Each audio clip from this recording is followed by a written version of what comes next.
سیدہ صدق گیلانی ہے اور میں ایک ملٹا نیشنل کمپنی میں جاب کرتی ہوں۔ آج سے 8 سال پہلے مجھے بہت ہی زیادہ ٹمپریچر ہوا تھا، اسٹیٹک ٹمپریچر رہتا تھا 2 سال سے، اور میری بہن اور میرے بہنوئی ڈاکٹر ہیں، انہوں نے میرا کافی ٹیسٹ کرائے، میرا ڈائگنوسس بنانے کی بہت کوشش کی، لیکن میرا ڈائگنوسس ہو نہیں پا رہا تھا۔ ماشاء اللہ سے جو کہ ہم مسلمان ہیں تو ہم لوگوں کو جو کہ ہماری سوچ نہیں ہونی چاہیے، لیکن میں نے یہی سوچا کیونکہ ہم اپنا گریبان نہیں پکڑتے۔ میں نے یہ سوچا کہ مجھے فلانے نے جادو کرا دیا، مجھے نظر لگ گئی، مجھے یہ ہو گیا، لیکن میں نے اپنا گریبان پکڑنے کی کوشش نہیں کی تو میرے سے تو نہیں غلطی ہو گئی، میں نے تو نہیں کہیں کوئی فائلیں پکڑ کے بیٹھی ہوئی ہوں، دبا کے بیٹھی ہوں، میں ہی تو نہیں کہ نفرت کری، لیکن ہم یہ سوچنا ہی نہیں چاہتے۔ لیکن خیر میں نے بھی اس ٹائم پہ یہ نہیں سوچا۔ میں ایک ڈاکٹر کے پاس گئی، انہوں نے مجھے میرا پورا چیک اپ کیا اور اس کے بعد پھر انہوں نے کہا کہ آپ آنکھیں بند کر کے سورہ رحمان سنیں، کیونکہ میں ہمیشہ سے اپنے آپ کو بہت زیادہ سمجھتی تھی، کیونکہ میرے اپنے ایکسپیرینسز بہت زیادہ تھے، خواب سچا آ جانا، کبھی کچھ ہو جانا، کبھی کچھ دیکھ لینا، اس وجہ سے میں شاید کسی اور کو سمجھتی ہی نہیں کچھ تھی، اور دعا اور اس طرح کی چیزوں کو تو میں بالکل پیری فقیری کو تو مانتی نہیں تھی۔ لیکن خیر انہوں نے مجھے کہا کہ آپ آنکھیں بند کر کے سورہ رحمان سنیں،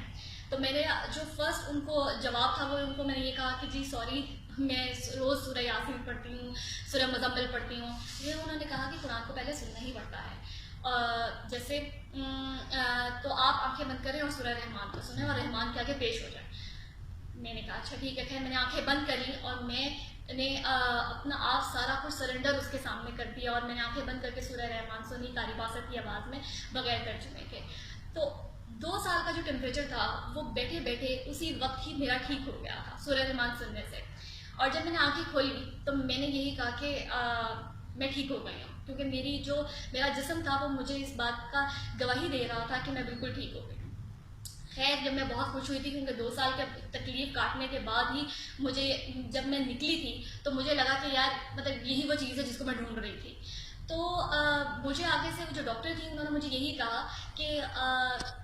اس چیز کی فیس دے لو گی، تو مجھے لگا کہ شاید کیونکہ ہم لوگوں کی سوچی ہوتی ہے کہ پیسہ ہی فیس ہوتی ہے، تو میں نے کہا ہاں جی میں بالکل فیس دے لوں گی۔ انہوں نے کہا زبان کی زکوٰۃ دے لو گی؟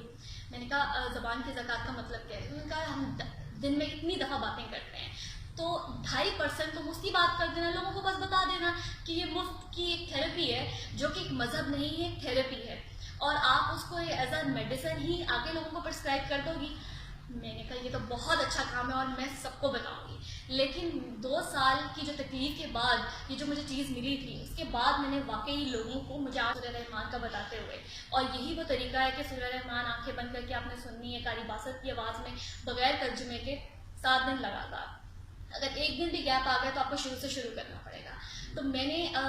اتنے پیشنٹس کو سنوائی ہے، چاہے وہ کینسر کے تھے، ہیپاٹائٹس کے تھے، یہاں تک کہ 2 مجھے ایسے لوگ بھی ملے جو کہ ایڈس کے پیشنٹ تھے اور وہ بھی ماشاءاللہ اس تھیراپی سے بالکل ٹھیک ہوئے ہیں۔ یہ تھیراپی بالکل ایسے ہی ہے جیسے ہم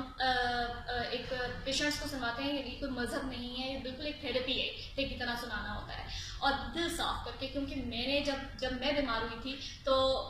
ظاہری سی بات ہے کہ مطلب میں نے اتنی نفرت میں اپنے ہی گھر والوں سے، اپنے ہی قریبی رشتہ داروں سے، دوستوں سے ہم لوگ کئی دفعہ اتنی نفرت کر دیتے ہیں کہ، اور ساتھ ہم اللہ تعالیٰ کا کلام بھی اتنا پڑھ رہے ہوتے ہیں کہ یا تو پھر آب زمزم رہے گا یا پھر شراب رہے گی ہمارے اندر، کیونکہ شراب غصہ ہے، نفرت ہے، اور جو آب زمزم ہے وہ اللہ تعالیٰ کا پاک کلام ہے، تو یہ دونوں میں سے کوئی ایک ہی چیز بچتی ہے۔ تو اس وقت ہی ہم لوگ پھنستے ہیں، کیونکہ جب میں اپنی بات کروں تو وہ تقویٰ کا تکبر ہی ہوتا ہے جو کہ انسان کو مروا دیتا ہے، اور بس میں